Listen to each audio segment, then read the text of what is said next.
하나님께서 이스라엘 백성을 출애굽시키셨습니다. 왜 출애굽시키셨느냐? 이유가 있죠. 하나님의 선택된 백성이 하나님이 선택하신 땅에서 하나님이 정하신 방법대로 예배드리는 백성이 되기 위해서 하나님께서는 이스라엘을 출애굽시켰습니다. 그리고 하나님께서 이스라엘 백성들을 출애굽시키시고 선택한 땅에서 선택하신 방법대로 예배드리라 라고 명령하신 이유는 목적이 있습니다. 그 목적은 이스라엘이 가지고 있는 재물에 있는 것이 아니라 예배 드림에 있습니다. 이것이 하나님의 방법입니다. 그래서 하나님께서는 어떻게 예배 드리는가를 중요하게 여기셔서 레위기에 보면 하나님께 제사 드리는 방법, 예배 드리는 방법이 나옵니다. 제사를 드리고 예배 드리는 목적은 딱 한 가지밖에 없습니다. 여러분 기억하십시오. 재물이 목적이 아니라 제사를 통해서 죄를 깨닫게 하시고 죄의 결과가 무엇인지를 경험케 하기 위해서 하나님께서는 이 제사 드리는 방법을 알려주셨습니다. 그런데 죄된 인간의 가장 큰 특징은 무엇이냐면은 하나님께서 만들어 놓으신 이 선한 것을 왜곡시키고 무용지물로 만드는데 죄인의 특징이 있습니다. 하나님은 예배라고 하는 것을 굉장히 선하게 만드셨고 하나님과의 관계를 유지하는 데 있어서 가장 중요한 통로로 만들어 주셨지만 사람이라고 하는 존재는, 죄된 인간은 이 하나님의 귀한 예배를 어떻게 만들어 버렸냐? 다 파괴시켜 버리고 자기 멋대로 만들어 버리는 그런 일들을 자행하게 되었습니다. 오늘 본문 속에 나타난 이스라엘 백성들의 잘못된 예배의 모습이 무엇인지를 오늘 한번 살펴보아야겠습니다. 그 잘못된 예배의 모습이 오늘날 우리들에게는 어떤 모습으로 나타냈는지를 한번 살펴보면서 우리의 삶을 한번 점검해 볼 수 있는 그런 시간이 되었으면 좋겠습니다. 먼저 10절 말씀을 보시죠. 너희 소돔의 관원들아 여호와의 말씀을 들을지어다. 너희 고모라의 백성들아 우리 하나님의 법에 귀를 기울일지어다 라고 말씀합니다. 여러분 소돔과 고모라는 이미 멸망했습니다. 창세기 때 이야기 아닙니까? 그런데 왜 하나님께서는 소돔과 고모라의 관원들을 지금 말씀하고 계실까요?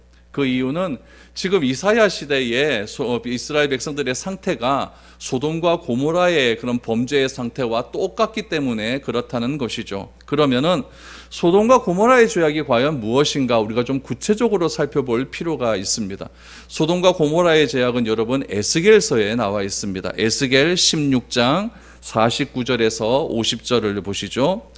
내 아우 소돔의 죄악은 이러하니 그와 그의 딸들에게 교만함과 음식물의 풍족함과 태평함이 있음이며 또 그가 가난하고 궁핍한 자를 도와주지 아니하며 거만하여 가증한 일을 내 앞에서 행하였음이라. 그러므로 내가 보고 곧 그들을 없이 하였느니라 라고 말합니다. 여러분 우리가 흔히 알고 있는 소돔과 고모라의 죄악은 무엇으로 하죠? 동성애 때문이다, 성적인 죄악이 많았다라고 생각하지만 에스겔서는 분명하게 말을 하고 있습니다. 그와 그의 딸들, 모든 남자와 여자들이죠. 그의 딸들에게 뭐가 많았느냐? 여러분 음식물의 풍요로움이 있었다라는 거죠. 경제적으로 풍요했다는 이야기죠. 그럼에도 불구하고 그들이 주변을 돌아보지 않았다는 이야기입니다. 가난하고 궁핍한 자를 도와주지 않았고 오히려 자기가 가지고 있는 경제적인 풍요로움으로 인하여서 거만하고 가증한 일을 하나님 앞에서 행했기 때문에 고몬과 고모라를 멸했다라고 분명하게 말씀하고 있습니다. 그렇다면 여러분 이러한 에스겔의 이런 말대로 창세기 18장에서 소돔과 고모라에 멸망할 때 하나님께서 아브라함에게 하는 말씀은 무엇인가도 찾아보아야 됩니다. 창세기 18장 20절을 보시죠. 여호와께서 이르시되 소돔과 고모라에 대한 부르짖음이 크고 그 죄악이 심히 무겁다라고 말합니다. 여기서 주목해야 될 것은 부르짖음입니다. 이 부르짖음은 어느 때 부르짖는 것을 의미하냐면은 내가 힘이 든 겁니다. 경제적으로 너무 어려워요. 그래서 내가 너무 배고프고 힘들어서 살려달라고 외칠 때 말하는 그 부르짖음을 의미하고 있습니다. 그러니까 에스겔서에서 소돔과 고모라의 죄악은 음식물이 굉장히 풍족했어요. 태평함에 있었음에도 불구하고 가난하고 궁핍한 자를 도와주지 않았다라고 하는 점을 굉장히 지목하고 있는 것이죠. 그런 상황 속에서 하나님께서 아브라함에게 직접 말씀하셨을 때에도 소돔과 고모라에서 외치는 부르짖음은 어떤 부르짖음이었느냐? 경제적인 어려움으로 인하여서 가난한 자들의 부르짖음이 그렇게 컸다라는 것을 우리에게 말씀해 주고 있는 것입니다. 그러면 이사야가 외치는 이 당시 예루살렘의 관원들의 행동들을 어떻게 했느냐? 소돔과의 고도마라의 관원들을 끌어당기는 건 무엇이냐면은 지금 이사야 시대에도 동일한 일들이 지금 일어나고 있다라는 이야기죠. 백성들이 먹을 것이 없어 힘들어합니다. 괴로워하고 있음에도 불구하고 그들의 괴로움을 못 본 척했다는 이야기예요. 누가요? 종교 지도자들이요. 누가요? 당시의 공무원들이 그러했다라는 이야기죠. 그러면은 그 당시의 상황, 이사야서의 상황이 도대체 어떠했길래 이렇게 경제적인 어려움들이 찾아왔을까? 그 이유를 찾아봐야 됩니다. 그 이유가 어디에 나타나 있냐면은 이사야 1장 7절 8절에 나타나 있습니다. 이사야 1장 7절 8절을 보시면 그 바로 위에 있죠. 성경을 보십시오. 너희의 땅은 황폐하였고 너희의 성읍들은 불에 탔고 너희의 토지는 너희 목전에서 이방인에게 삼켜졌으며 이방인에게 파괴됨 같이 황폐하였고 딸 시온은 포도원의 망대같이 참외밭의 원두막같이 애워싸인 성읍같이 겨우 남았도다라고 말합니다. 지금 이스라엘의 상태를 어떻게 표현하고 있냐면은 황폐하고 성읍은 불탔다라고 그렇게 말을 하고 있습니다. 그리고 유다 민족들이 가지고 있는 토지는 어떻게 되었다고 이야기하고 있냐면은 이방인들에게 파괴됨 같이 황폐하여졌다라고 그렇게 이야기를 하고 있죠. 지금 처참한 상황이 이스라엘 땅에 전개되고 있는 겁니다. 여기서 주의해야 될 것이 무엇이냐면은 이렇게 황폐화된 이유가 이방 민족의 침략 때문에 그런 것은 아니라는 이야기죠. 그럼 왜 이렇게 일어났느냐? 여러분 7절 말씀을 다시 한번 보시면은 그 표현을 어떻게 표현하고 있냐면 7절 끝에 보면은 이방인에게 파괴됨 같이라고 말합니다. 이방인에게 파괴됨 같이. 그러니까 지금 이방인에게 파괴됨 같은 상황이 지금 벌어지고 있다는 얘기죠. 다른 이유가 있다는 이야기입니다. 이방 민족이 쳐들어와서 그렇게 처참해진 것이 아니라 다른 이유 때문에 처참한 상황이 벌어졌는데 그 상황이 무엇과 같느냐? 이방인에게 침략을 당해서 전쟁 때 있었던 그런 처참한 상황이 지금 이사야 시대에 벌어지고 있다라고 지금 말을 하고 있는 것이죠. 그런데 8절에 보니까 예루살렘의 상황은 좀 덜한 것 같아요. 이스라엘, 예루살렘을 제외한 모든 곳에서는 지금 난리가 났는데 예루살렘 상황은 어떻게 했느냐? 8절에 보니까 포도원의 망대같이, 포도원 망대는 높은 곳에 올라가서 뭐 사람들이 오나오나 지켜보는 그런 망대거든요. 거기와 같이 참외밭의 원두막 같이, 참외밭인데 원두막이 있으면 여러분 거기서 참외 깎아 먹고 쉬는 곳 아닙니까? 그런 것 같이 애워싸인 성같이 겨우 살아남았다라는 것은 그래도 예루살렘은 좀 낫다라는 얘기, 좀 낫다라는 이야기죠. 다른 곳에 비해서 좀 낫다라는 이야기죠. 그렇다면 이스라엘의 황폐화된 이유가 도대체 무엇일까? 그 이유를 성경은 무엇 때문이라고 이야기하냐면 지진 때문이다라고 말을 합니다. 지진 때문에. 굉장히 큰 지진이 일어났다는 거죠. 그 근거를 말씀드립니다. 1장 1절을 보시죠. 이사야 1장 1절. 유다왕 우시야와 유담왕 아하스와 히스기야 시대에 아모스의 아들 이사야가 유다와 예루살렘에 관하여 본 계시라라고 말합니다. 여기서 여러분 유다왕 우시야에 주목을 하시기 바랍니다. 유다왕 우시야. 이 이사야와 똑같은 시대에 활동했던 선지자가 누구냐면 아모스 선지자입니다. 아모스 1장 1절도 그래서 보셔야 됩니다. 아모스 1장 1절 말씀입니다. 유다왕 우시야 시대, 똑같은 시대죠. 그때가 북이스라엘은 누가 다스린 시대였느냐? 이스라엘 왕 요아스의 아들 여로보암의 시대 지진 전 2년에 드고아의 목자 중 아모스가 이스라엘에 대하여 이상으로 받은 말씀이라라고 말합니다. 남쪽에는 우시야가 다스리고 있었고 아모스 시대 때 그 우시야가 다스리던 시대에 우시야가 남쪽을 다스리는 시대에 북쪽에는 누가 다스리고 있었느냐? 여로보암 2세가 다스리고 있었는데 그 여로보암이 통치하기 전 2년 전에 뭐가 있었다? 지진이 있었다라고 이야기를 하고 있는 것이죠. 이때가 언제냐면 BC 748년입니다. 748년. 이때 진짜 이스라엘에 엄청난 지진이 있었어요. 이스라엘은 요즘도 지진이 일어납니다. 여러분 굉장히 그쪽 지역이 지진이 많이 나는 그런 지형이기 때문에 지진에 굉장히 취약한 지반을 가지고 있었습니다. 이때의 이사야 시대 때 지진이 굉장히 큰 지진이 일어났다는 것을 알 수가 있는 거죠.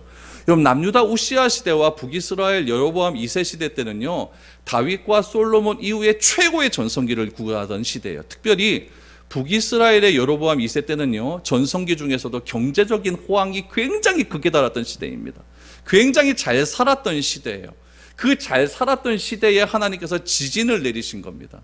그 지진이 얼마나 대단했냐면은 여로보암 시대 때로부터 200년이 지난 다음에 활동했던 선지자가 있었는데, 그때 선지자가 누구냐면 스가랴 선지자예요. 우리 스가랴 그때 배웠죠? 스가랴 선지자 때도 이 지진에 관한 이야기가 나옵니다. 200년이 지난 다음에 한번 보죠. 스가랴 14장 5절입니다.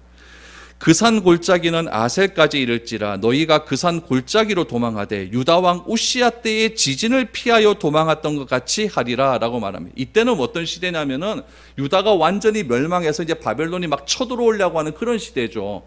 그런 시대 때 그 피난민들이 어디로 도망가야 될 것인가 라는 것을 표현하고 있는데, 그 도망가는 때를 어떻게 비유하고 있냐면은 우시야 때의 지진을 피하여 도망갔던 때와 똑같다라고 이야기하고 있는 거죠.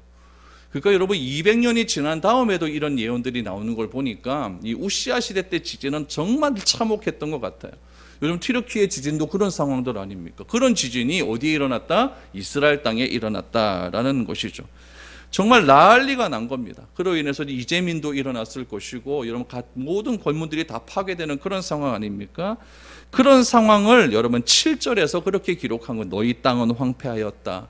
이방인이 침략한 것 같이 그렇게 땅이 황폐하게 되었다라는 이야기죠. 그러면은 여러분 땅이, 내가 다스리는 땅이, 이렇게 살고 있는 땅이 이렇게 황폐하였다면은 그때 그 땅을 새롭게 하기 위한 어떤 계획이 진행될 것 아닙니까? 그거 누가 해야 됩니까? 지도자들이 해야겠죠.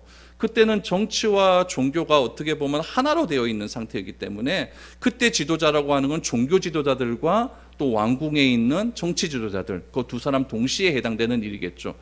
그 사람들이 잘 해야 되는데, 이런 어려운 상황들을 잘 극복하기 위해서, 이 경제적인 어려운 상황을 잘 극복하기 위해서, 국가적 재난을 잘 극복하기 위해서 뭔가 백성들의 입장에서 그들을 위로해주고 잘 해야 되는데, 지금 얘네들이 어떻게 했느냐, 자기들 배부르기만 지금 아주 막 혈안이 되어 있다라는 이야기죠. 그래서 하나님이 말씀하시는 거예요. 11절 12절을 보시죠. 여호와께서 말씀하시되 너희의 무수한 재물이 내게 무엇이 유익하뇨? 나는 순양의 번제와 살찐 짐승의 기름에 배불렀고 나는 숫송아지나 어린 양의 영이나 숫염소의 피를 기뻐하지 아니하노라. 너희가 내 앞에 보이러 오니 이것을 누가 너희에게 요구하였느냐? 내 마당만 밟을 뿐이니라. 여러분, 지금 온 나라가 엉망이에요. 그런데 예배를 드립니다. 예배는 어디서 드려요? 예루살렘에서 드리죠. 예루살렘 어디서 드릴까요? 솔로몬 성전에서 드릴 것 아닙니까? 그런데 우리가 8절에서 보았던 바와 같이 예루살렘은 좀 피해가 덜했어요. 하나님이 살려두셨다는 이야기죠. 그러면은 예루살렘에 있는 사람들은 뭘 해야 되느냐? 지금 어려움에 처한 이웃들, 백성들을 잘 관리하고 보살펴야 되는데 지금 얘네들이 하는 짓은 뭐 하시냐면은 지금 제물을 드리고 하나님께 예배 드리고 있는 거예요. 특별히 여러분 11절에 나오는 무수한 제물, 여기에 주목해야 됩니다. 그냥 우리 번역에는 무수한 제물이라고 나와 있지만 이 무수한 제물은 어떤 제물이냐면은 히브리어에 보니까 화목 제물로 나옵니다. 지금 백성들은 난리가 났는데 예루살렘 성전에서는 뭐 하고 있느냐? 화목 제물 드리고 있는 겁니다. 화목 제물. 지금 이스라엘 백성들이 화목 제물을 드리는데 하나님이 그 제물을 필요하다, 필요하지 않다? 필요 없다는 거예요. 필요 없다는 이야기예요. 여러분, 화목 제물은 여러분도 아시다시피 죄 용서의 제물이 아니에요. 다른 제물들은 제물을 하나님께 바치고 나면 다 하나님께 온전히 드리지만은 이 화목 제물은 좀 특별한 성격이 있습니다. 어떤 성격이 있냐면은 화목 제물 앞에 내가 소 한 마리를 바쳤다고 하면 그거는 하나님께 드리지 않아요. 다 굽고 난 다음에 그거는 그곳에 모인 사람들 같이 나누어 먹습니다. 그럼 여러분 소고기 나누어 먹으면 좋아요, 안 좋아요? 이건 좋죠. 그럼 잔치가 벌어지는 거예요. 화목 제물을 드리는 날은 그 예배당에 잔치가 있는 날입니다. 서로 관계가 안 좋았던 것이 다 소고기 하나 구워 먹음을 통해서 회복되는 날입니다. 얼마나 좋습니까? 사과하고 이러니까 굉장히 좋은 거죠. 굉장히 잔치가 벌이는, 교제를 나누죠. 그런데 여러분 지금 이스라엘 상황이 예배드리고 제물을 가지고 자기들끼리 음식 나누고 먹고 즐길 때가 아니라는 이야기죠. 이거 누가 하는 겁니까? 종교 지도자들이 지금 그런 짓 하고 있는 거예요. 정치 지도자들이 지금 그런 얘기하고 있는 거예요. 자신들이 다스리고 있는 모든 재물도 지금 난리가 나고 있는데 자기들은 피해 덜 봤다고 자기가 가진 재물을 자랑하고 있는 것이죠. 어디에서요? 교회에서 자랑하고 있는 거예요. 소고기 구우면서 그렇게 자랑하고 있는 것이죠. 그래서 하나님께서 기가 막힌 겁니다. 기가 막힌 거죠. 그 기가 막힌 상황을 어떻게 표현하냐면 2절 3절 오늘 보면 1장 2절 3절에서 이렇게 이야기하고 있어요. 하늘이여 들으라, 땅이여 귀를 기울이라. 여호와께서 말씀하시기를 내가 자식을 양육하였거늘 그들이 나를 거역하였도다. 소는 그 임자를 알고 나귀는 그 주인의 구유를 알건만은 이스라엘은 알지 못하고 나의 백성은 깨닫지 못하는도다 하였도다 라고 말합니다. 이사야가 지금 이스라엘 백성들에게 설교하면서 하늘과 땅을 가지고 와요. 여러분, 하늘과 땅은요 변함없이 우리를 지켜보고 있는 하나의 상징물 아닙니까? 언제부터 지켜봤을까요? 하나님께서 천지를 창조할 때부터 지켜본 거예요. 오늘 본문의 말씀의 배경으로 보면은 하나님께서 이스라엘 백성들 출애굽할 때도 하늘과 땅은 다 보고 있었어요. 이스라엘 광야를 지날 때 어려움에 처했을 때 하나님께서 도와주실 때도 하늘과 땅은 다 보고 있었다는 이야기죠. 그들이 가나안 땅에 들어가서 하나님으로부터 복을 받고 그 땅을 얻고 영원히 살 수 있는 기업을 얻을 때도 하늘과 땅은 다 보고 있었습니다. 어떻게 보면 하늘과 땅은 하나님께서 이스라엘을 지키시고 보호해 주시고 구원하신 것에 대한 목격자라는 이야기예요. 그래서 이사야는 하늘과 땅을 지금 들어오고 있는 거예요. 목격자들이 보고 있다. 어떤 것을 보고 있느냐? 여호와께서 말씀하실 내 자식을 양육했다는 거예요. 하나님을 아버지라 표현하시고 백성을, 이스라엘 백성들 내 자식이라는 거예요. 여러분, 자식을 양육할 때 그냥 양육합니까? 부모님께서? 그렇지 않습니다. 그렇지 않습니다. 정말 성심성의껏 양육을 하죠. 그런데 어떻게 되었느냐? 이스라엘 백성들이, 내가 부모가 자식을 그렇게 양육했는데 소도 임자도 알고 나귀도 그 주인의 여물통을 알지만은 이스라엘 백성들은 그러하지 못하다. 하늘과 땅이 다 목격자고 증인인데도 이스라엘 백성은 그렇게 하지 못한다라는 것을 지금 이야기하고 있는 거죠. 얼마나 참혹한 현상입니까? 얼마나 참혹한 현실이에요. 그 참혹한 현실, 이스라엘의 현실을 이사야가 이렇게 표현을 합니다. 이스라엘의 상태를 이렇게 표현하는 거죠. 5절 6절 보십시오. 1장 5절 6절. 너희가 어찌하여 매를 더 맞으려고 폐역을 거듭하느냐? 온 머리는 병들었고 온 마음은 피곤하였으며 발바닥에서 머리까지 성한 곳이 없이 상한 것과 터진 것과 새로 맞은 흔적뿐이거늘 그것을 짜며 싸매며 기름으로 부드럽게 함을 받지 못하였도다 라고 말합니다. 지금 선지자는요 이스라엘 백성의 상태를 직접적으로 말합니다.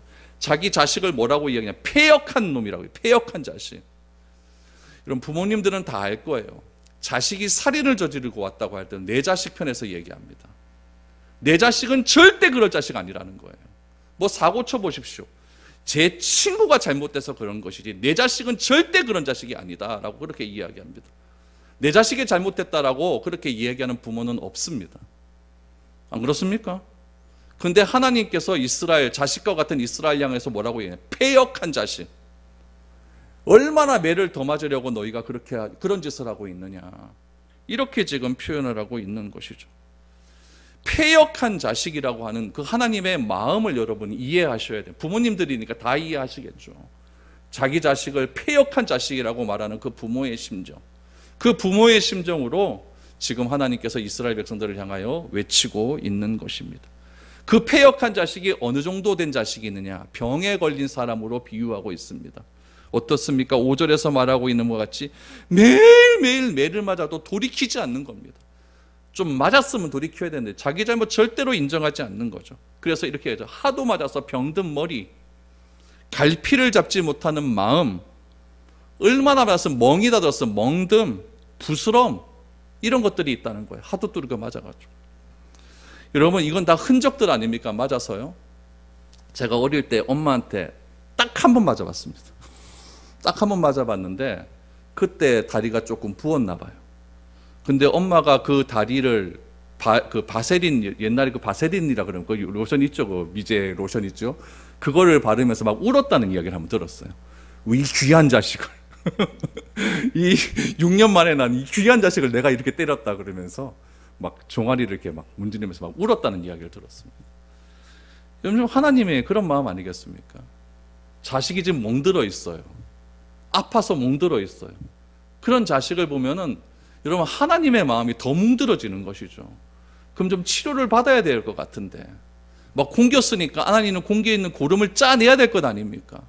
짜서 붕대를 싸매고 기름을 붓고 좀 그래야 되는데 얘네들은 상처 부위도 짜지도 않고 싸매지도 않고 기름도 부지 않고 지 멋대로 행하려고 한다.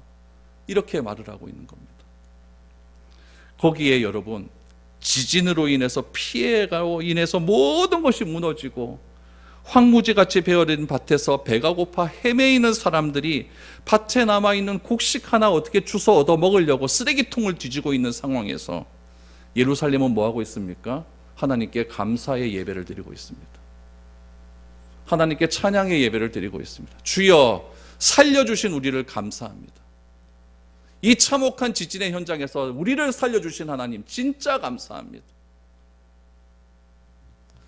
그러면 하나님께서 왜 예루살렘을 살려주셨을까요? 이유는 딱 하나입니다. 딱 하나. 그들이 의로워서 살려주신 것도 아니고 예루살렘에 있는 사람들이 의인이라서 살려주신 것도 아니고 여러분 전체를 멸망시키지 않으려고 하는 하나님의 은혜를 우리가 기억해야 된다는 이야기죠. 예루살렘에서 살아남은 사람들이 바로 고돔과 고모라처럼처럼 죄인이란 사실을 너희들이 스스로 깨달아서 하나님 앞에서 신령과 진정의 속죄제와 속번제를 드리고 내가 그동안 모든 잘못한 죄를 하나님께 회개하고 더 이상 패역한 백성으로 패역한 자식으로 살아가지 않겠다라고 하는 그런 회개가 있어야 됨에도 불구하고 부모의 마음을 모르는 자식의 상태를 하나님은 지금 이렇게 표현하고 있는 겁니다.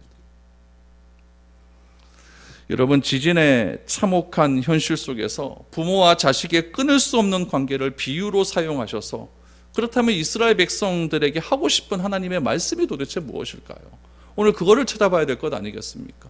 지금 상황은 이렇다는 거예요. 상황은 이런데 그러면 하나님께서 이런 패역한 자식들한테 하고 싶은 말씀, 첫 번째는 무엇이냐? 참된 예배를 드려라. 참된 예배를 드려라.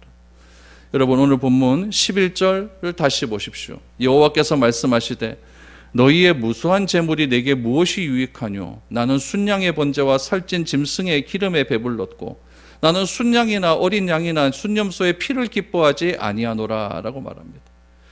하나님은 너희의 무수한 재물이 하나님께는 아무런 유익이 없음을 강조하고 있습니다. 여러분, 밖에는 배고프다고 난리인데 교회 안에는요 돈이 차고 넘칩니다. 번제의 재물이 차고 넘치는 거예요. 그것이 무엇이 유익하냐? 순양의 번제의 재물이 차고 넘치는 상황이 있는 것이죠. 그래서 하나님이 말씀하십니다. 나는 순양의 번제와 살찐 짐승의 기름에 배가 불렀다. 여러분, 이 기름이라고 하는 것은 굉장히 가장 좋은 것을 뜻하는 거예요. 그래서 하나님께 레위기에도 보면 기름을 구워서 바친다라고 하는 것은 가장 좋은 향기를 바친다는 이야기죠. 여러분들도 고기 먹으러 갈 때 소고기 마블링이 있어야 냄새가 좋은 것 아닙니까? 그러니까 이 기름은 마블링이에요. 그러니까 가장 좋은 것을 하나님께 드린다는 거죠. 나는 거기에 배불렀다. 재물의 필요, 재물 관심 없다는 이야기죠. 그런 거 그만 가지고 와라. 순양의, 순염소의 피도 나는 별로 기뻐하지도 않다. 지금 시급한 것이 먼저 해야 된다는 이야기죠. 너희들이 재물 갖고 와서 너희들끼리 기쁘고 즐겁고 그냥 예수 믿는 사람들이 살아남아가지고 그렇게 기쁘고 즐겁게 그렇게 생활하는 것이 아니라 지금 하나님께 먼저 제사를 드려야 된다. 하나님께 죄에 대한 속건제와 속죄제를 드리고 그 참된 예배를 드린 후에 하나님과의 관계가 어떻게 일어나는 것이 먼저이지. 지금 뭐 하고 있느냐? 지금 그렇게 하나님께서 말씀하고 있는 것이죠. 지진이 일어나고 많은 사람들이 타 죽고 다치고 건물이 파괴된 가운데 다행히 살아남고 집이 무너지지 않는 사람들이 하나님께 감사의 제물을 드립니다. 특별히 여러분 11절을 보세요. 11절 보니까 번제 나오지 않습니까?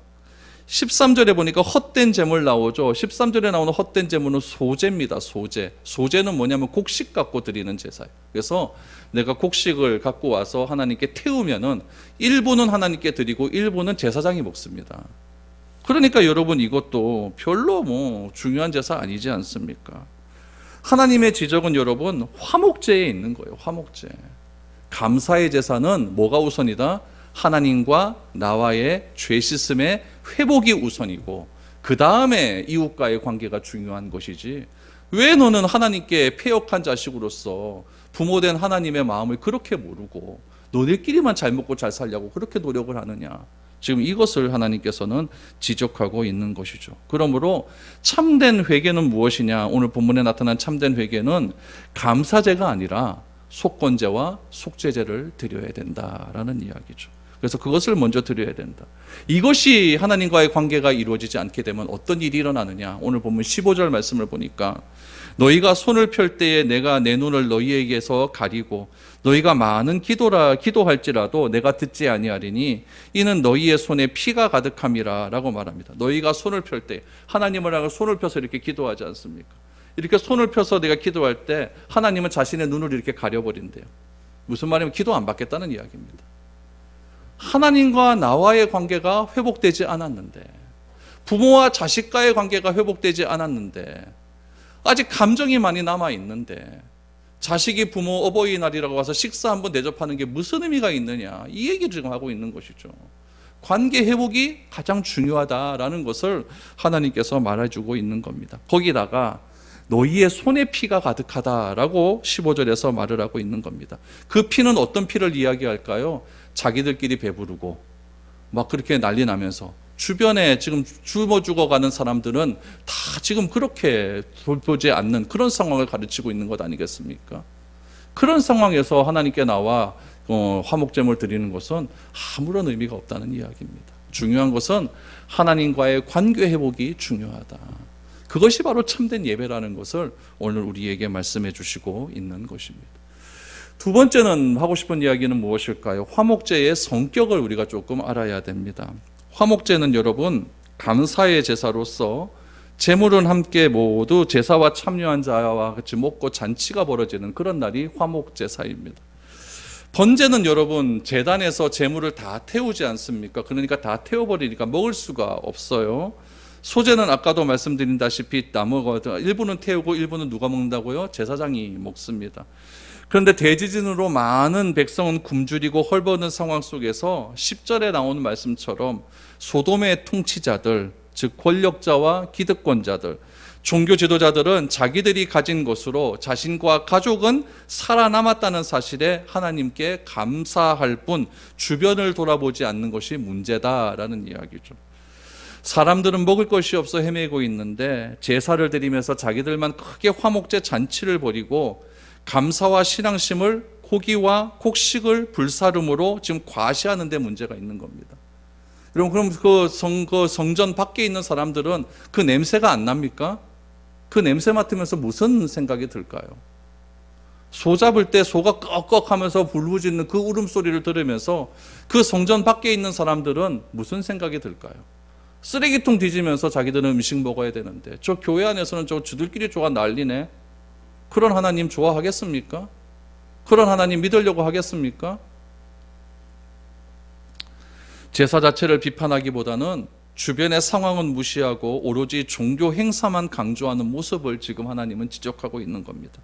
그 결과 15절을 다시 보시면 하나님은 절대 너희들의 기도를 듣지 않겠다라고 말씀하고 있는 겁니다.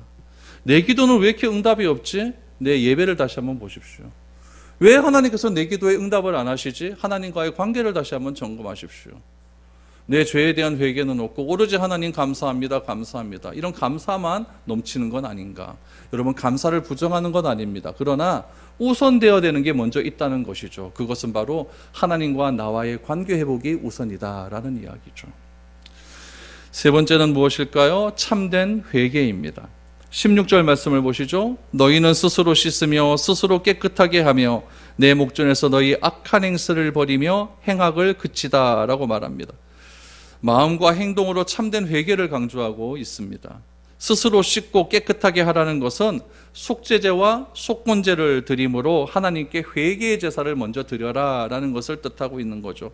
그런 회개를 통해서 하나님 앞에서 우리들의 악한 행실을 제거해야 함을 강조하고 있는 겁니다. 그럼 악한 행실과 악한 행악은 무엇일까요? 그것은 왜곡된 제사와 사치와 낭비를 통해 남들에게 보이기 위한 종교적 행사를 하는 데 있습니다. 그리고 무엇을 해야 될까요? 17절 말씀을 보니까 선행을 배우고 정의를 구하며 학대받는 자를 도와주며 고아를 위하여 신원하며 과부를 위하여 변호하라 하셨느니라 라고 말합니다. 악한 행동 그만두고 하나님과의 관계 회복 먼저 해서 속건제와 속건제 드리고 그 다음에 그 선행의 실천을 강조하는데 그 선행의 실천은 무엇이냐? 성전 밖에 있는 사람들 돌아보라는 거죠. 성전 안에서 우리끼리 잘 먹고 잘 살고 즐겁게 하지 말고 성전 밖에 있는 사람들을 돌아보라라는 것이 하나님의 말씀입니다. 그러므로 여러분, 중요한 것은 사회 정의와 실천과 이웃사랑이 먼저가 아니라 뭐가 우선일까요? 회개가 먼저예요. 하나님 사랑과의 하나님 사랑, 하나님을 관계 회복, 이것이 우선이라는 이야기죠.